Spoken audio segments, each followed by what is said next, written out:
It's going to be a terrifying night tonight.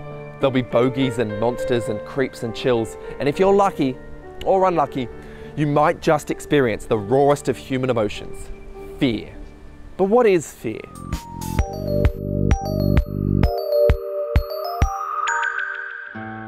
Fear is not a positive emotion. Physiologically, our breathing accelerates, the heart beats faster, blood vessels constrict, muscles tense, we get goosebumps. They're called piloerections, by the way.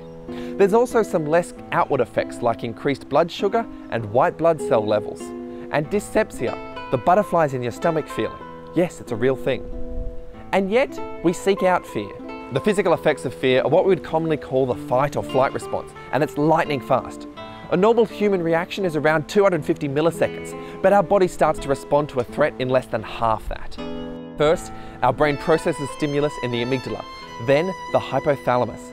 Our pituitary gland, the master control for hormones, then releases ardent octocotropin. Instantly, the adrenal gland releases adrenaline, while cortisol is also released, starting a chain reaction through blood pressure in the immune system. Adrenaline binds to liver cells, raising blood sugar and giving a huge boost of energy. Finally, the major physical reactions occur as your breaths quicken and muscles tense. Take a look at this cat emoji. I'm going to change this emoji for 100 milliseconds, the time it takes your body to recognize and react to fear. You ready? And now. Did you miss it? This entire process I spoke of in just 100 milliseconds. The odd thing about fear is that this whole process is desirable.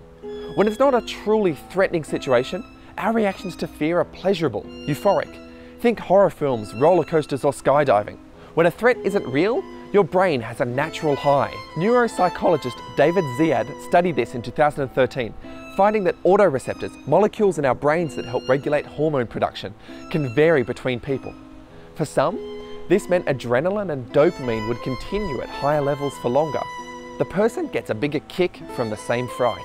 So, are you a thrill seeker or a scaredy cat? As it turns out, fear is all in your head. And 100 milliseconds later, the rest of your body too. This episode was written and produced by me, Nathan Chapman. I'd like to give a huge thanks to Bulli Anglican Church for the location, and I'd like to apologise for my pronunciation of most of these medical terms. And now on to the final tidbit. Fear is contagious. Some animals, including insects, birds, mammals, and that includes humans, emit odours or pheromones during threatening situations. By doing this, bystanders are warned of the threat, and involuntarily, their fear response kicks in. Now, if you weren't scared off by today's episode, give us a big thumbs up and hit subscribe for next week's video.